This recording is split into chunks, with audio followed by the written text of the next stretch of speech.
Continuamos a partir del capítulo 7, verso 24 del Evangelio de Marcos. Dice: levantándose de allí se fue a la región de Tiro y de Sidón. Entrando en una casa no quiso que nadie lo supiese, pero no pudo esconderse. Porque una mujer cuya hija tenía un espíritu inmundo, luego que oyó de él, vino y se postró a sus pies. La mujer era griega y Ciro-fenicia de nación, y le rogaba que echase fuera de su hija al demonio.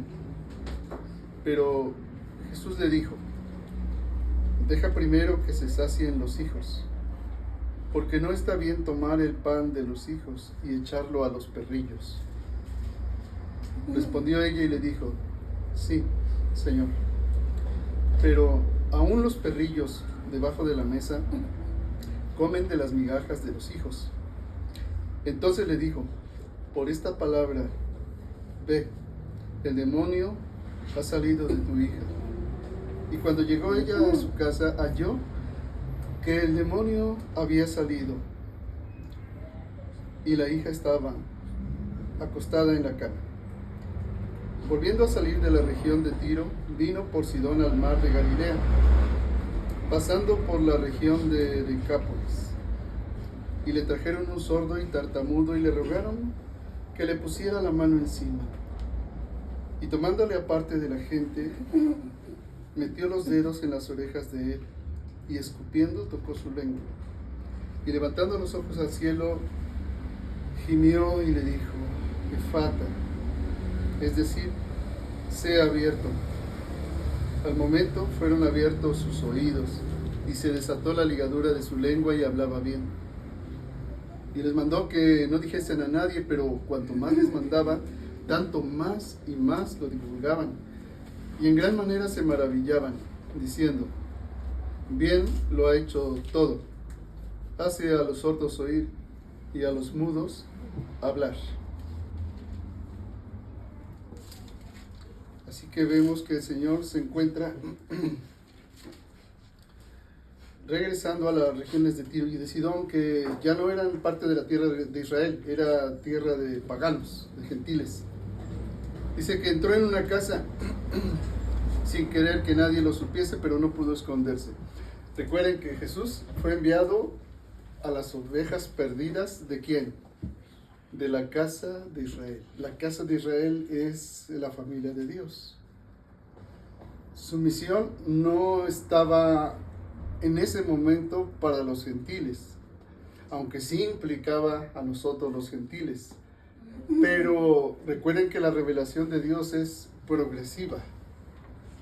Y aquí el Señor, que ya era famoso aún en las naciones de alrededor, por ejemplo en la Decápolis, que recuerdan ustedes que son ciudades-estado griegas poderosas económicamente, no súbditas ni vasallas de Roma, sino que podían imprimir incluso su propia moneda, es decir, eran naciones soberanas. Sí, Tiro y Sidón eran parte de Siria, que sí era súbdito de Roma. Bueno, el Señor, como ya no podía andar abiertamente en Israel, pues en este caso aquí se fue a una región pagana. ¿Sí? Y quería esconderse. Seguramente también necesitaba descansar. Vimos en los capítulos anteriores el tremendo trabajo que tenía el Señor y los discípulos cansados, ¿verdad? Bueno, aquí el Señor está en esa parte, pero no pudo esconderse, dice, no pudo. Dice, porque una mujer cuya hija tenía un espíritu inmundo, esto es un demonio, luego que oyó de él, vino y se postró a sus pies. Dice que la mujer era griega y Ciro-fenicia de nación. Cuando dice esto, se cuenta que abarca 3 naciones paganas. Era griega. Cuando dice que era griega, se está refiriendo a que era de religión griega. Ella adoraba a los dioses, Afrodita, Apolo, Zeus. Ella era una mujer idólatra.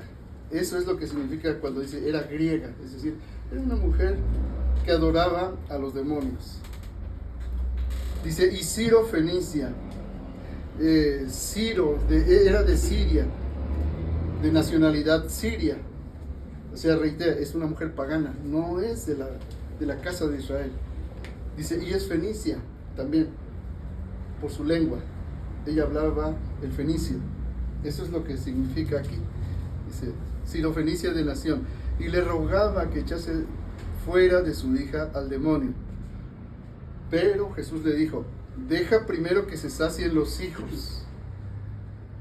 ¿Quiénes son los hijos? La casa de Israel, las ovejas perdidas de la casa de Israel. Dice, porque no está bien tomar el pan de los hijos y echarlo a los perrillos.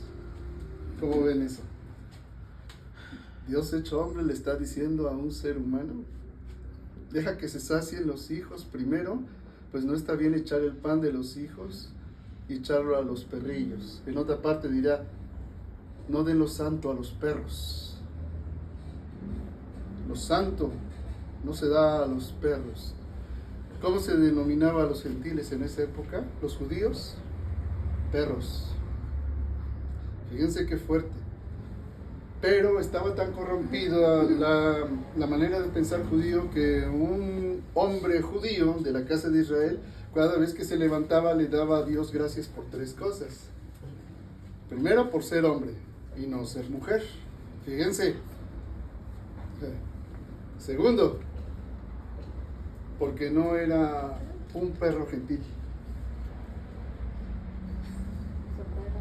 Fíjense. Y la tercera, pues porque él era parte de, si no me equivoco, de la casa de Israel.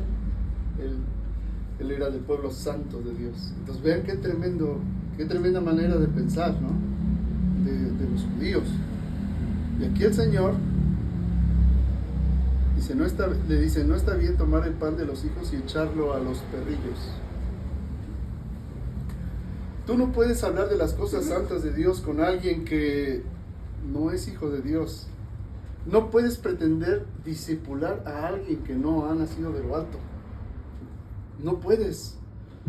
Porque cuando tú le hables algo de eso a ellos, dice, no den lo santo a los perros, no sea que se vuelvan con ustedes y los destrocen.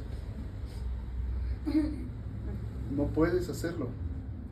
Hay quienes creen que sí se puede hacer. Los sistemas religiosos piensan que se puede hacer. Por eso están llenas las congregaciones de personas religiosas, pero que en este sentido bíblico siguen siendo perros. Pretenden discipular a quien es imposible discipular, porque no ha comprendido lo que es el pecado, la justicia y el juicio. No lo ha entendido. Trabajar en una iglesia con personas que no han sido convencidas por el Espíritu de Dios a través de ti, de pecado, de su pecado, de la justicia de Dios en Cristo Jesús y del juicio que Dios ya hizo en este mundo, es trabajar inútilmente. No se puede, porque son incrédulos. Esto es lo que está diciendo el Señor Jesús. Porque hay personas que pueden reconocer que Dios existe y pueden reconocer que Dios hace obras, pero no quieren ser del pueblo de Dios. Quieren tener algún beneficio. Y lo que yo veo aquí es hasta dónde llega la misericordia de Dios, a pesar de estas características. Fíjense, respondió ella y le dijo, sí, Señor, pero aún los perrillos, ella admite, ¿verdad? Sí, Señor, aún los perrillos debajo de la mesa comen de las migajas de los hijos. Entonces le dijo, por esta palabra, ve, el demonio ha salido de tu hija. La mujer era siriofenicia, estaba lejos su hija de donde estaba. No dice de qué exactamente, de qué parte de Siria, pero pues estaba lejos de su hija. Dice, y cuando llegó ella a casa, halló que el demonio había salido y a la hija acostada en la cama.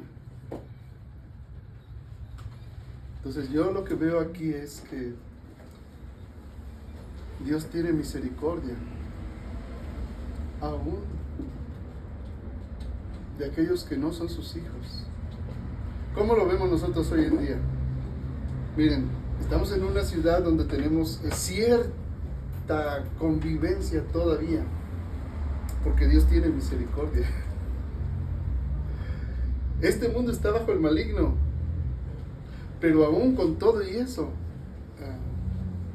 la gente, como quiera que sea, le pide a Dios, y Dios nos deja todavía tener algo de paz y algo de convivencia, aunque está todo corrompido, aunque son muchos griegos sirofenicios, por decirlo parafraseando, son idólatras, adoran a los demonios, aunque reconocen que hay Dios, pero no están ni con Dios, ni son parte del pueblo, y hablan un idioma extraño, diferente al idioma de los hijos de Dios, que Dios nos sigue dando todavía, le sigue dando misericordia.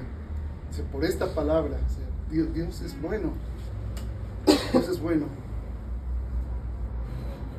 Bueno, y continuamos, dice, volviendo a salir de la región de Tiro, vino por Sidón al mar de Galilea. Recuerden que Siria está al norte de Israel. Está Israel, luego está Samaria y más al norte está Siria. Entonces salió de la región de Tiro, vino por Sidón al mar de Galilea. Es decir, no pasó por Samaria, así, directo hacia el sur, sino que rodeó, hizo una vuelta y pasó al mar de la Galilea, pasando por la región de Decápolis, nuevamente por una región de ciudades-estado muy ricas, pero ajenas a la vida de Dios. Allí también le trajeron un sordo y tartamudo y le rogaron que pusiese la mano encima. Fíjense, ellos le decían que pusiese la mano encima. Ellos solo sabían que los judíos oraban y así bendecían, pero no sabían, para ellos era poner la mano encima.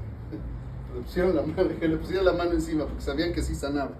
Dice, y tomándole aparte de la gente, metió los dedos en las orejas de él y escupiendo tocó su lengua.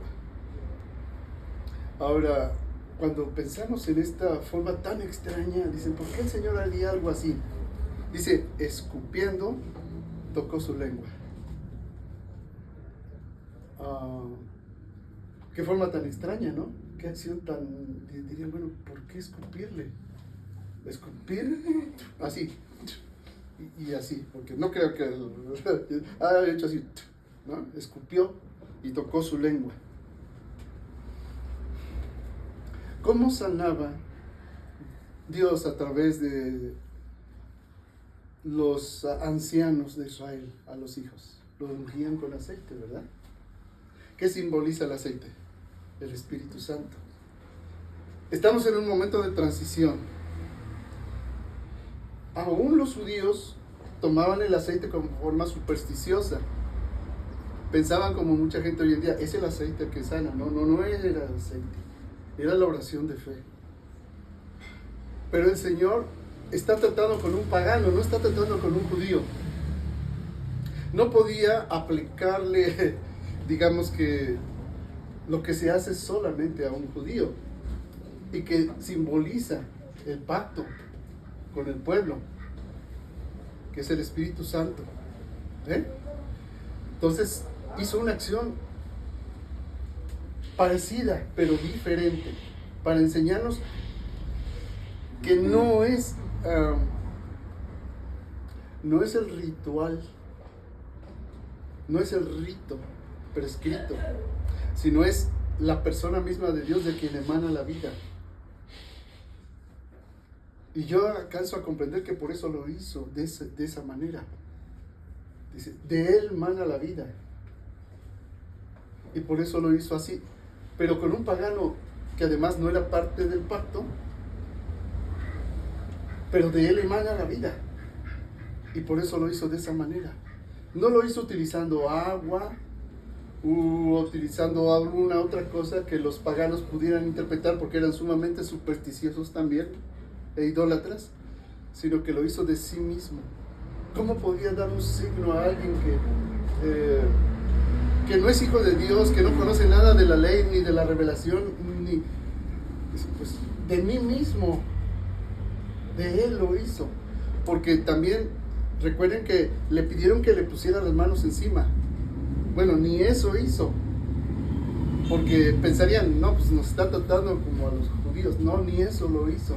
Lo hizo de sí, de una forma absolutamente diferente y que pues aún a nosotros nos causa pues, extrañeza. Pues, ¿cómo eso, no? Pero nos está enseñando que de Él emana la vida, como dice el apóstol Juan. En Él estaba la vida y la vida era la luz de los hombres. Por eso lo hizo. Yo entiendo, alcanzo a entender que por eso lo hizo así. Y no hizo nada parecido con lo que hacía con los judíos, ni nada parecido para que los paganos lo relacionasen con alguna forma de rito religioso o supersticioso. ¿Sí me explico? Es lo más que puedo llegar a entender hasta este momento, a menos que el Señor me abra más el entendimiento, pero es lo que puedo entender de esta acción que hizo el Señor Jesús. Por eso dice, tomándole aparte de la gente, y por eso le toma aparte, porque la gente por sí misma siempre véanlo ustedes actualmente, ¿qué hacen las personas con las imágenes religiosas? No van y le hacen así, la tocan y se la untan, o no, eso es en las religiones, pero ¿qué hacen con los cristianos? Con los predicadores que son, entre comillas, famosos en el mundo, o con los cantantes, entre comillas, cristianos que son famosos. No van y los tocan, y se tocan ellos mismos. Bueno, el Señor, evitando todas estas cosas, lo tomó aparte, o sea, para que la gente no esté, no sabe a lo que tienden las personas a hacer. Por eso lo toma aparte, que nadie vea. Dice, obviamente quien narra esto fue el testigo, fue Pedro, fue el apóstol Pedro. Pedro fue fue Marcos quien escribió directamente de lo que hizo, de lo que habló Pedro. Entonces aquí podemos entender que es Pedro el que está contando esto. ¿Ven? Marcos lo escribió, Pedro estaba con el Señor y por eso pudo decir que tomándole aparte de la gente, metió los dedos en las orejas de él y escupiendo tocó su lengua y levantando los ojos al cielo gimió. Fíjense, que no dice suspiró u otra cosa, dice gimió. ¿Cuándo gime una persona? Pues hay dos extremos, cuando es placer o cuando es dolor profundo. Y seguramente aquí no había nada de placer, el Señor está viendo a una humanidad perdida. El Señor gimió, es decir,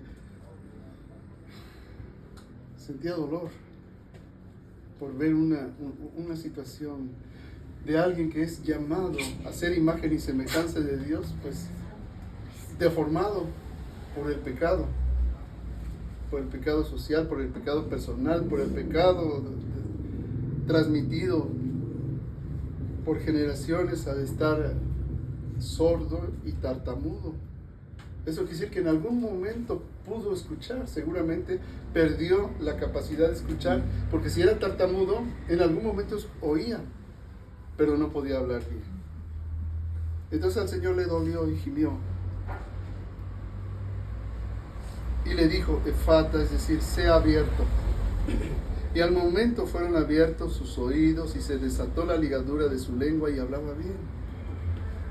Y les mandó que no lo dijesen a nadie.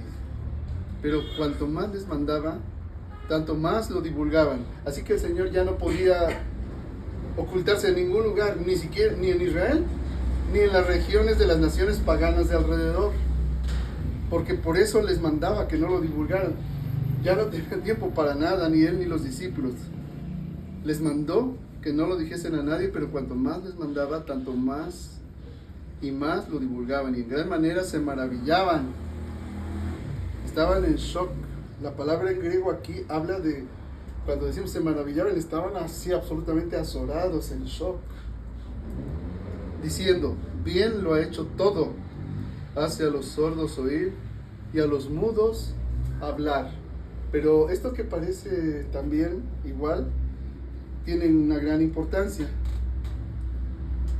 Porque las personas, aquí nos indica que las personas se quedan en la señal en sí misma. Fíjense, Dice, bien lo ha hecho todo, hace a los sordos oír y a los mudos hablar. Se quedan en la señal. Y la señal no es el destino. Pero hasta ahí llegaba su entendimiento. Se maravillaban, se quedaban asombrados. Como hoy en día las personas se quedan asombrados ante algunos que supuestamente hacen milagros y dicen, wow. Y dicen como aquí, hace a los sordos oír y a los mudos hablar. Y no dan la gloria a Dios. Se quedan en que el ungido de Dios. Y se quedan en eso. No en quien le dio la unción. ¿Ven? Entonces, nosotros tenemos que ir más allá. Porque voy a continuar leyendo y vamos a ver que las señales nos apuntan a un destino. Las señales no son el destino, aunque sean impactantes, no lo son. Vamos a continuar. Dice, en aquellos días, como había una gran multitud y no tenían qué comer, Jesús llamó a sus discípulos y les dijo, tengo compasión de la gente, porque ya hace 3 días que están conmigo y no tienen qué comer, y si los enviare en ayunas a sus casas, se desmayarán en el camino, pues algunos de ellos han venido de lejos. Esta es una segunda ocasión, ¿sí? Esta no es la misma que ya estudiamos hace 2 o 3 reflexiones. Aquí dice que Jesús se conmovió. Cuando dice que tuvo compasión, es que estaba conmovido hasta las entrañas. Esa es la expresión más correcta para entender la palabra, compasión. Estaba conmovido hasta las entrañas. Fíjense, ya 3 días, un retiro de 3 días, diríamos hoy. Un retiro de 3 días con el Señor Jesús. Y no quería enviarlos en ayunas porque se iban a desmayar. Y algunos han venido de lejos. Sus discípulos le respondieron, ¿de dónde podrá alguien saciar de pan a estos aquí en el desierto? Nuevamente, ¿recuerdan que nos dice la Escritura que sus corazones estaban endurecidos? Pues no habían entendido lo de los panes, no habían entendido tampoco por qué caminaba sobre el mar. Él les preguntó, ¿cuántos panes tenéis? Ellos dijeron, 7. Entonces mandó a la multitud que se recostase en tierra. Noten lo importante que es ir trayendo a la mente como escuchamos. En el milagro anterior se recostaron ¿en qué? Sobre la hierba.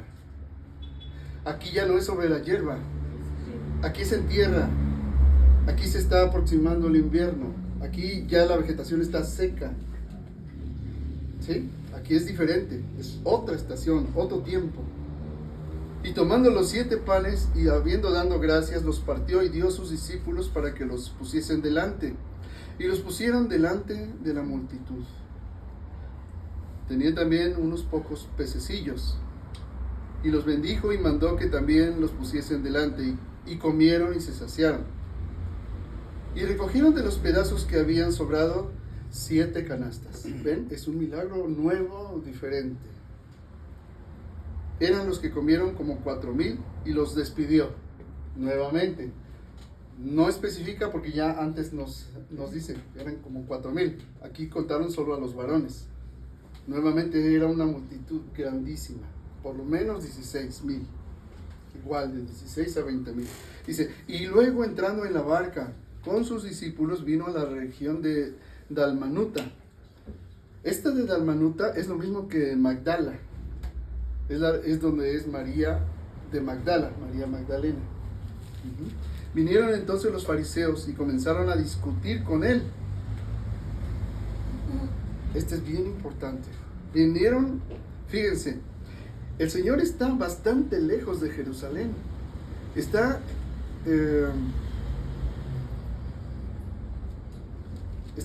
más al norte de Jerusalén. Y se vinieron entonces los fariseos y comenzaron a discutir con él, pidiéndole señal del cielo para tentarle. A ver, vamos analizando esto. Comenzaron a discutir con él. ¿Qué discutían? ¿qué dices de ti mismo? ¿Quién eres? ¿Qué señal das? Nos lo dicen en otras partes del Evangelio. Dice, y le pedían señal del cielo. ¿Pero para qué le pedían señal del cielo? Para tentarle, para ponerlo a prueba. O sea, no le pedían señal del cielo para que manifestase que Él es el Mesías. Le pedían señal del cielo para tentarle. Es decir, que ellos ya estaban posicionados en afirmar lo que ya desde el principio decían, que Jesús hacía los milagros por el poder de Belcebú, príncipe de los demonios. Cuando dice aquí señal del cielo, es la palabra griega semeion. Semeion es lo mismo, se puede traducir como milagro, prodigio, hecho portentoso.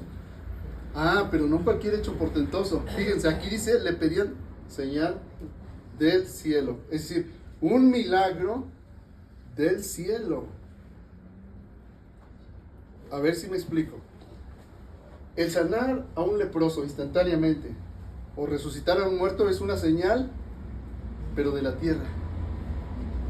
Porque las señales del cielo solo las puede hacer Dios. Entonces, ¿qué le están pidiendo? Ellos ya están en su mente afirmados que Él es un impostor, un falso Mesías. Pero como solo Dios es capaz de hacer una señal del cielo, ¿qué quieren ellos? Que Jesús se sujete a su autoridad religiosa para hacer una señal que solo puede hacer Dios en el cielo. ¿Sí me explico? Sí. Eso es lo que significa aquí, que vinieron los fariseos y comenzaron a discutir con Él, pidiéndole señal del cielo. Si hasta ahí hubiese llegado, bueno, pues a eso vino el Mesías. Y lo que lo acreditaría como Mesías, como el Cristo, es hacer señales. Señales. Y solo las señales del cielo las puede hacer Dios.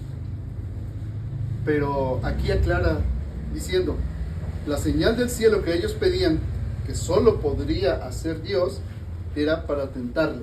Es decir, aunque Jesús hubiese hecho una señal del cielo, en el cielo, ellos ya habían determinado que Él era un falso Mesías. Pero ellos eran, como los dijo el Señor Jesús, ustedes, su padre es el diablo. Entonces, cuando aquí dice para tentarle, nos habla de hasta qué punto los que son integrados a Satanás pueden estar delante de la presencia misma de Dios y con las propias obras de Dios acusarle a Dios de ser el malvado, porque ya están predeterminados a lo que ellos piensan, a un sesgo, como le llaman, de confirmación de su mente depravada. Un sesgo de confirmación. Las mismas señales que para unos son de salvación, para otros son de condena. Por eso dice en su espíritu, dice, gimiendo en su espíritu, el Señor gimió de dolor. Es más profundo que el llanto. Le dolió a Dios hecho hombre. Hasta a qué punto es la perversidad del ser humano. ¿Sí? Le dolió profundamente. Gimiendo en su espíritu dijo. Les dijo gimiendo. ¿Han escuchado a una persona hablar gimiendo? Yo sí. Es muy doloroso. Porque el dolor con que hablan se transmite. Y tú puedes verlo. Así habló el Señor. Así les estuvo diciendo, ¿por qué pide señal esta generación? ¿Por qué pide milagro? ¿Por qué pide milagro esta generación? De cierto les digo que no se dará señal a esta generación. No se dará milagro. Es decir, no voy a hacer un milagro a estos perversos. Porque lo pidan, aunque tengan autoridad religiosa, porque delante de Dios sí tenían autoridad religiosa. Ellos estaban insertos en la religión que Dios gobernó. Ellos dirigían a Israel. Entonces, tenían la autoridad de la religión que Dios dio para enseñar, pero era una autoridad absolutamente corrompida. Corrompieron la ley de Dios, y por eso el Señor les dijo gimiendo: ¿por qué pide milagro, señal esta generación? De cierto les digo que no se dará señal a esta generación. Dios está diciendo: no te haré un milagro. Y dejándolos, volvió a entrar en la barca y se fue a la otra ribera. Ahora, yo quiero hacer esta reflexión porque sigue ocurriendo lo mismo hoy en día, y la voy a dividir en tres partes: en los incrédulos, en los que pertenecen al cristianismo en cualquier denominación, y tercera, en los verdaderos hijos de Dios. Vamos a la primera. En Apocalipsis nos dice claramente quiénes serán condenados. Es más, vamos allí al Apocalipsis para que vean ustedes cómo Dios va a establecer un juicio. Recuerdan que el Señor, a través de su Espíritu, nos convence primero de pecado, luego de justicia y luego de juicio. En el juicio, ¿qué es lo que va a hacer el Señor? ¿A quiénes va a expulsar para siempre? Vayan al capítulo 22.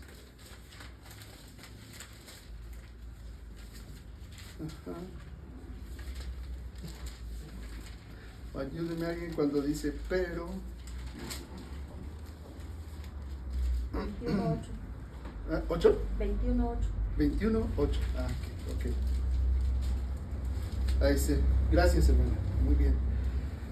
Dice: pero los cobardes e incrédulos, los abominables y homicidas, los fornicarios y hechiceros, los idólatras y todos los mentirosos tendrán su parte en el lago que arde con fuego y azufre, que es la muerte segunda.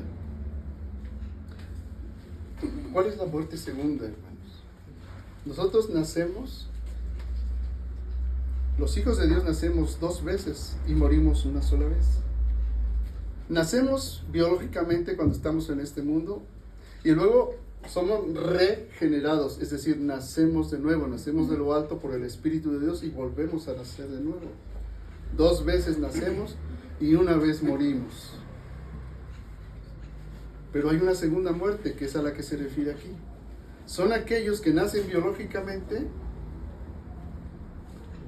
mueren, nunca nacieron de lo alto, y por lo tanto en la resurrección de los muertos volverán a morir. Pero eternamente muertos en su espíritu. Esa es la segunda muerte de la que habla Apocalipsis. Y en esta segunda muerte hay un orden que establece de quiénes son los que están condenados. Primero, los cobardes. ¿Quiénes son los cobardes?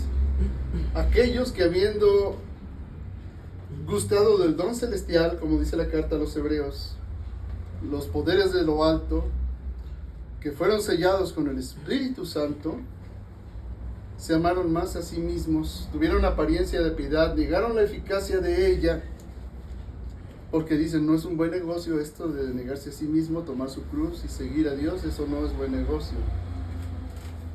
Amaron más el mundo, se amaron más a sí mismos, amaron más sus propios plan de vida, que negarse a sí mismos, tomar la cruz y seguirle. Amaron más los tesoros de este mundo que hacer tesoros en el cielo. A esos cobardes se refiere. No se refiere a los cobardes como lo clasifica el mundo. Aquí habla de los cobardes que, habiendo recibido la fe, retrocedieron. Dice: el justo por la fe vivirá, pero si retrocediere, dice, no agradará a mi alma. Esos son los cobardes. En segundo lugar están los incrédulos. ¿Quiénes son los incrédulos? Esos nunca nacieron de lo alto. Los cobardes sí, pero retrocedieron. En segundo lugar, los incrédulos. Esos nunca nacieron de lo alto, a pesar de ver las señales. A pesar de todo eso, jamás. Bueno, van en segundo lugar. a la muerte segunda, al lago de fuego. Y luego pues vienen los demás que son pues con toda clase de pecado, los abominables, es decir, los que son vomitivos, los homicidas, los fornicarios y hechiceros, los idólatras y todos los mentirosos. Satanás es el padre de mentira, ¿verdad? Bueno, ahí están los que practican. Pero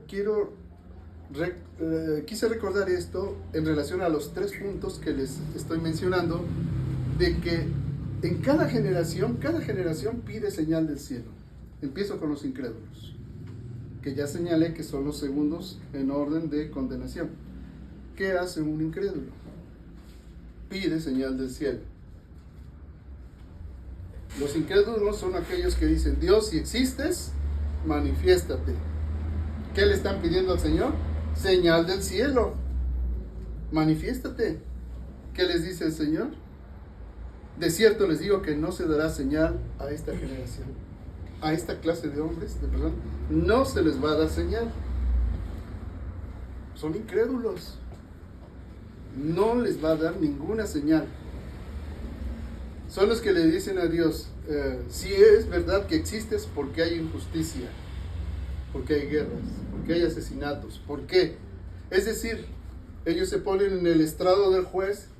Dios, siéntate ahí, en el estrado de los acusados, y contéstame a mí. Sométete a mi autoridad y dime por qué hay injusticias, por qué hay guerras, por qué permitiste que esta persona buena muriera desamparada y este corrupto se haya robado el tesoro de toda la nación. Y el Señor sigue diciendo como entonces: de cierto les digo que no se dará señal a esta generación. Dios no se va a manifestar, porque es absolutamente absurdo pretender que Dios se sujete a tu soberbia, a tu libre pensamiento. Imagínate, pretende tú ir al Palacio Nacional y di: soy ciudadano de los Estados Unidos mexicanos, aquí está mi credencial de elector, soy ciudadano. Presidenta Sheinbaum, siéntese aquí, siéntese y dígame por qué no hace las cosas como yo pienso que se deben hacer mejor. Siéntese. ¿No les parece absolutamente ridículo e impensable? Cuanto más con Dios. Los que le piden al Señor: muéstrate para que crea en ti. Y el Señor les sigue diciendo a estos: de cierto les digo que no se dará señal a esta generación, porque son insensatos. Es decir, están locos. Están locos. Porque para conocer a Dios primero hay que creer que le hay. A ver si a tientas le encuentran. ¿Y cuál es el segundo paso después de eso? Después de creer que le hay, que alguien te diga el Evangelio. Y no que Dios se someta, sino que tú te sometas a las señales que Dios ya dio y que sigue dando, pero conforme a su autoridad, no conforme a tu libre pensamiento. ¿Sí me explico? Y tu libre pensamiento no va a ser anulado dogmáticamente, y que te sujetes a una serie de verdades que no puedes entender y que no pueden ser demostradas, no, porque el Evangelio requiere absolutamente una mente lógica y una mente bien racional para poder dar el paso a la fe. De otra manera, ¿no? Entonces, por eso quedan fuera de este punto todos aquellos que puedan tener muchos títulos o doctorados, lo que sea, pero espiritualmente son insensatos, es decir, son estúpidos. Hay muchas formas de inteligencia, ¿no? Aún humanamente hablando, pero la forma más alta de inteligencia es la inteligencia espiritual. Y hay muchos que pueden ser genios, pero son estúpidos espirituales. A esta generación no le será dada señal. Dios no se va a sujetar jamás a un ser humano. Segundo punto. Está en la generación de aquellos que han creído en Jesús y que pertenecen a una denominación religiosa. Cualquier denominación, cualquiera. O incluso, ¿cómo les llaman? Pluridenominacionales o multidenominacionales. Hay iglesias que son multidenominacionales. Y esa generación, esto es delicado porque aquí está la mayoría de los cristianos, hermanos. Esa mayoría de cristianos también le piden a Dios señal del cielo. Le piden señal del cielo. Y Dios no les da ninguna señal. Porque de dárselas, Dios estaría confirmando su denominación. A ver, me voy a explicar. Hay denominaciones donde dicen noche de milagros, pide tu milagro. Noches de gloria, pide tu milagro. Y le piden a Dios señal del cielo. Esta noche Dios va a sanar a los enfermos. Hacen oración a Dios y le exigen a Dios: Señor, tú dijiste en tu palabra que todo lo que pidamos en tu nombre, tú nos lo darás. Y por eso yo, con la autoridad que tengo de ministro de Dios, siendo tu ungido, te digo, cumple tu palabra y sana a los enfermos. Y a ver, todos los que estén enfermos acá, pasen al frente y les vamos a imponer las manos y van a sanar. ¿Y qué hace la gente? Pasan al frente. Y dice que pasan paralíticos y ciegos y de distintas enfermedades. E inmediatamente de pasar, uno les pone las manos y se caen para atrás, o levantan las manos y caen multitudes. Y piensan que esas son señales del cielo. Y la gente que no conoce a Dios piensa realmente que esas son señales del cielo. Pero déjenme decirles que esas no son señales del cielo. De ninguna manera. Porque inmediatamente pasan a dar su testimonio. Yo desde hace tiempo, miren, aquí están mis diagnósticos de cáncer y el Señor me acaba de sanar. Yo sentí en mi cuerpo que me acaba de sanar. Aquí está este hombre, miren, aquí traen la silla de ruedas, pero este hombre, a ver, corre de acá para allá y de allá para acá. Corre. Y es todo un show. Y es todo un show. Porque es mentira. Es decir, el ministro, el ungido de Dios es el jefe, la autoridad, y Dios es el sirviente. Porque tú prometiste en tu palabra. ¿Y qué hace eso? Recauda mucho dinero de fondos. Ahora, ¿cuánto te costó tu sanidad y tu sanación? ¿Vas a ser miserable con Dios? ¿Qué le vas a dar a Dios? ¿Cuánto te hubiera costado sanarte del cáncer? ¿Cuánto te hubiera costado tu milagro? No hay cómo lo tengas que pagar. ¿Qué le vas a dar a Dios? Y se hacen millonarios los que hablan en el nombre de Dios. Pero esas señales son señales del cielo. No lo son. Pasa lo mismo que con la lotería. Algunos se tendrá que sacar la lotería, porque si nadie se saca la lotería, ¿alguien compraría los boletos? No. Necesariamente tiene que haber alguno que otro premio, pero ese premio no lo da el Dios del cielo. Satanás se disfraza de ángel de luz y hace prodigios falsos y mentirosos. Porque lo que reciben esas personas en esas congregaciones, en esas iglesias, son prodigios, pero no vienen de Dios. El libro de los Hechos de los Apóstoles nos habla cómo Simón el mago se hacía pasar por uno grande, por alguien que hacía milagros. Y no lo era. Y así hoy en día la mayoría de la gente está, como no conocen a Dios, como no quieren negarse a sí mismos, ni tomar su cruz, ni seguir, ni discipularse verdaderamente en Dios, es más fácil decir, híjoles, también que me iba en el negocio y ahora ya me enfermé, ¿qué haré? Pues allá dicen que hay milagros en esa iglesia, pero no es de mi denominación, yo no soy de esos saltapatras, pero se sanan, pues vete allá, y van. ¿A qué van? A recibir su señal del cielo. Su señal del cielo, y ven que algunos la reciben y él no la recibe. O a lo mejor sí la recibe. Y el que la recibe, ¿a qué queda atado? No al Dios verdadero, queda atado a una institución religiosa. Queda atado a la Virgen de San Juan de los Lagos, que ya le hizo el milagro. Queda atado a la Virgen de Guadalupe. Y por eso ponen sus motivos sus votivos, sus ofrendas votivas que expresan el milagro. Y gracias por el milagro recibido. Está lleno de muletas, de lentes para ciegos, de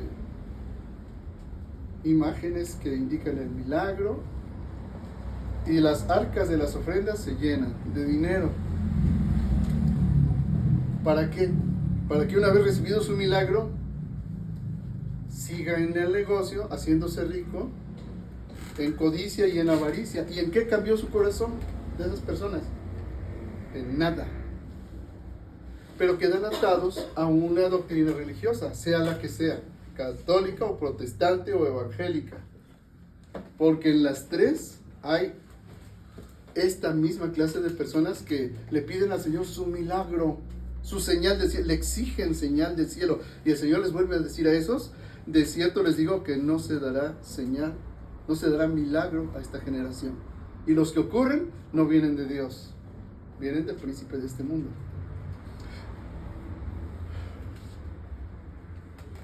Ese es el segundo tipo. El tercer tipo de personas que piden señal del cielo: los verdaderos cristianos.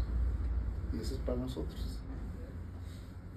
Aquí entran los verdaderos cristianos. Noten que estoy excluyendo a los incrédulos, a los que son miembros de una congregación cristiana, llámese de la denominación que sea, y tampoco. Pero luego hay un tercer grupo, el de los verdaderos hijos de Dios, que piden a Dios señal del cielo. Y esto también es bien delicado, porque pongamos que hay una persona que verdaderamente ha nacido de lo alto, que verdaderamente ha recibido revelación de Dios, que verdaderamente ha conocido que Jesús es el Cristo. Tú eres el Cristo, el Hijo del Dios viviente. Y entonces, cuando el Señor ya hizo esa misericordia contigo, estás en una congregación que es guiada por el Espíritu Santo, un pastor que es guiado e impulsado por el Espíritu Santo, que te enseña la palabra de Dios. Tú estás en una necesidad, tú tienes una necesidad y le pides a Dios una señal del cielo. ¿Por qué? Porque estás enfermo, o porque necesitas trabajo, o porque necesitas una casa, que es algo muy legítimo. Estoy hablando de cosas bien legítimas: salud, dinero, amor, una casa. Y le pides a Dios señal del cielo, porque le dices: Señor, con las posibilidades que estoy ahorita y con las cosas que tengo, no podría hacerlo, se necesitaría un milagro. Estoy hablando en serio, un milagro del cielo. ¿Para qué? Para que tenga mi casa. Un milagro del cielo para que sanes mi cuerpo enfermo. Un milagro del cielo. ¿Y qué clase de señales se le empiezan a pedir? Los que son verdaderos hijos de Dios. Ahí les van ejemplos para que me entiendan. Señor, que se convierta mi hijo. Pues el Señor te va a decir: de cierto te digo que no se dará señal a esta generación. Tú dirás: no, ¿por qué? Te va otra. Señor, dame una casa. Pero eres inconstante en el discipulado. No conoces la palabra, no tienes una relación profunda con Dios. Señor, permíteme realizar mis sueños, mis propósitos de vida. Pero lo primero es tu propósito de vida, no hacer tesoros en el cielo. Y el Señor te sigue diciendo: de cierto te digo que no se dará señal, no se dará milagro a esta generación. ¿Dios lo puede hacer? Sí. ¿Lo hará? No. ¿Por qué? Porque aunque seas hijo de Dios, aunque hayas dicho, aunque el Señor te ha dicho: ¿tú quién dices que soy yo? Pues tú eres el Mesías, el Cristo, el Hijo de Dios. Y el Señor te dice: bienaventurado eres tú, Alejandro, porque no te lo reveló carne ni sangre, sino mi Padre que está en los cielos. Soy hijo de Dios, ya tengo la unción del Espíritu Santo, ya me guía, oigo la voz de Dios. Pero luego el Señor me dice, ¿sabes qué? Tengo que padecer mucho de los sacerdotes, de los escribas. Tengo que ser rechazado, escupido, azotado. Y finalmente me van a asesinar en una cruz. Y tú le dices, agarras a Jesús, aparte en tu oración, a solas, en tu casa, donde nadie te ve. No, Señor, ¿cómo se te ocurre esto? Yo creo en ti, tú eres el Hijo de Dios. Pero ¿cómo está eso? Si tú eres así, ¿qué me espera a mí? No me gusta, eso no me gusta. Y el Señor te dice, no, pero tienes que negarte a ti mismo, tomar tu cruz y seguirme. Está difícil, Señor. Tú pones en mí impulsos, sueños y luego me cortas las alas. No, Señor, eso no me gusta. Y empiezas a reconvenirse, no, Señor, de ninguna manera, igual que Pedro. No, ¿cómo? ¿Para qué tengo que asistir a la congregación si yo bien puedo leer la Biblia en mi casa? ¿Para qué tengo que congregarme con los hermanos si bien puedo hacerlo por internet y tener mi iglesia virtual? ¿Para qué? No, Señor, eso no me gusta. Y el Señor, igual que entonces ya te dio las señales que acreditan que Él es el Mesías, pero tú dices, no, eso no me gusta. Y Dios les vuelve a decir a estas personas que son verdaderos hijos de Dios, de cierto te digo, no se dará señal a esta generación. ¿Por qué? Porque te vuelve a responder lo mismo que le dijo a Pedro. Instantes antes le dijo, muy bendecido eres, bienaventurado eres, Pedro, porque no te lo reveló carne ni sangre, sino mi Padre que está en los cielos. ¡Ah, qué padre! Ya oí la voz de Dios, yo soy hijo de Dios, ya me dio hasta el don de lenguas y algún otro don. Pero, Señor, esto que dices no me gusta. Y el Señor te vuelve a responder, apártate de mí, Satanás, porque no piensas como Dios, sino como los hombres. Y cuando te está diciendo Satanás, no es que tú seas un demonio, porque aquí la palabra que el Señor ocupó con Pedro es la palabra adversario. Entonces, ¿un verdadero hijo de Dios puede ser adversario de Dios? Sí. Porque quiere hacer un cristianismo a su modo, de contentillo, como quiere, como él piensa. Dice, no, pues la predicación está buena, pero esto no me gustó, esto sí no me gusta. Pues a esta generación no se les será dada señal, no te dará el milagro que estás pidiendo, porque no piensas como Dios, sino como los hombres. Pero es bueno lo que pido mi casa, pido mi salud, sí. Pero Dios que conoce los corazones sabe para qué lo pides. No solo por qué lo pides, que es bueno, sino para qué lo pides. Uno puede decir, no, pues para mayor gloria de ti, sí, pero como Dios sí conoce el corazón y lo que verdaderamente hay, y que el corazón es engañoso más que todas las cosas, no te va a dar algo que es para tu daño, pero sí te hará de decir, tú eres Satanás, tú eres mi adversario. Se los voy a poner un ejemplo distinto. Digamos que yo dijera como pastor, hermanos, necesitamos ser esforzados y valientes, vamos a hacer un templo, vamos a comprar un terreno y vamos a hacer una construcción moderna que no parezca templo religioso, pero que sea bello, agradable, para la gloria de Dios. ¿No parece bueno? La finalidad, para la gloria de Dios. Pero, ¿será eso realmente lo que Dios quiere? Dios que conoce los corazones sabe. Y me diría, apártate de mí, Satanás. No piensas como Dios, sino como los hombres. Porque Dios que conoce verdaderamente el corazón sabe la intención del Espíritu, sabe la verdadera intención. Esa generación no recibirá señal del cielo, milagro del cielo. Ese ejemplo que referí, por ejemplo, si yo dijera algo así, ahora conviértelo para ti. ¿Qué es lo que le pides a Dios? Para ti. Porque tú puedes decir, y así te puedo servir, Señor, mejor. Ajá. ¿Será que para eso lo quieres? Dios, que conoce la intención del corazón, sabe para qué le pides. Una casa, tu salud o algo muy legítimo. Y seguramente no va a ser para la mayor gloria de Dios. Seguramente va a ser para tu naturaleza caída, que se justifica diciendo y engañando a su propio corazón que es para la gloria de Dios. Porque si bien es bien para mí, pues es para la gloria de Dios, pero no, Dios, que conoce la profundidad de quién eres, sabe que realmente no lo estás pidiendo para su gloria. Entonces, ¿qué tienes que hacer?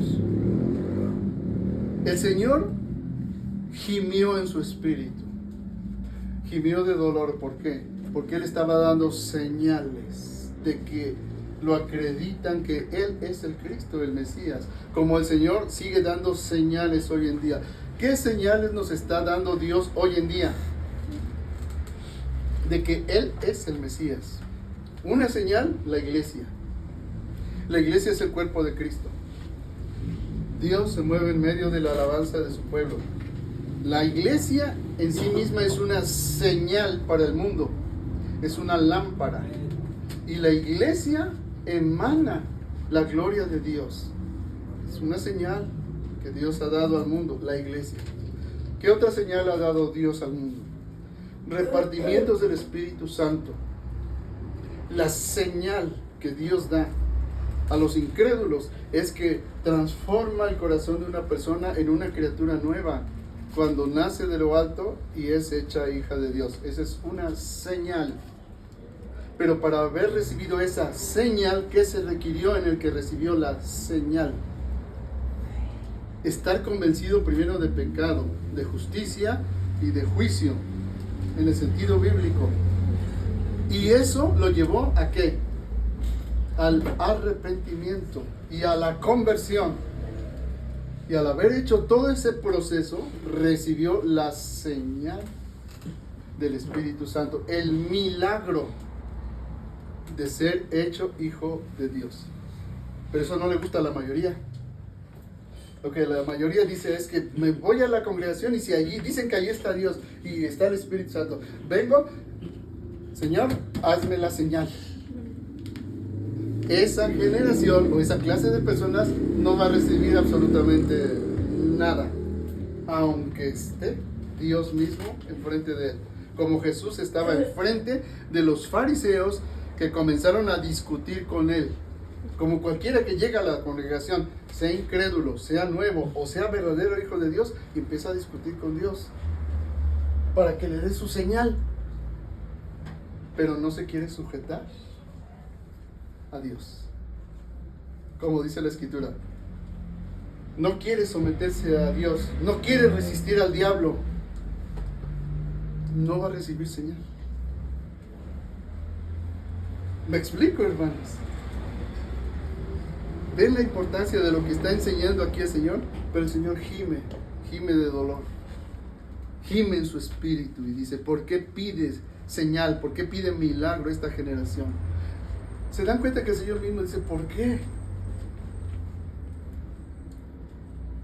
Si ya les enseñé que lo que tienen que hacer para recibir la señal de que el reino de Dios ha llegado es arrepentirse y convertirse. Estar convencidos. Y convencido no es estar dogmatizado. Convencido es que tu razón, tu racionalidad es convicta, es convencida. Está entendiendo lo que es el pecado, lo que es la justicia de Dios en Cristo Jesús y lo que es el juicio sobre este mundo. Esto es la presentación del Evangelio. Por eso dice el Señor, ¿por qué pide señal esta generación? Si las señales ya están dadas. De cierto les digo que no será dada señal a esta generación. ¿Se entiende lo que está diciendo el Señor, hermanos? Les está bendiciendo. pues hasta aquí voy a dejarlo, hermanos, para que veamos lo delicado que es, lo que significa ser discípulo de Dios. Amén. Amén. Amén.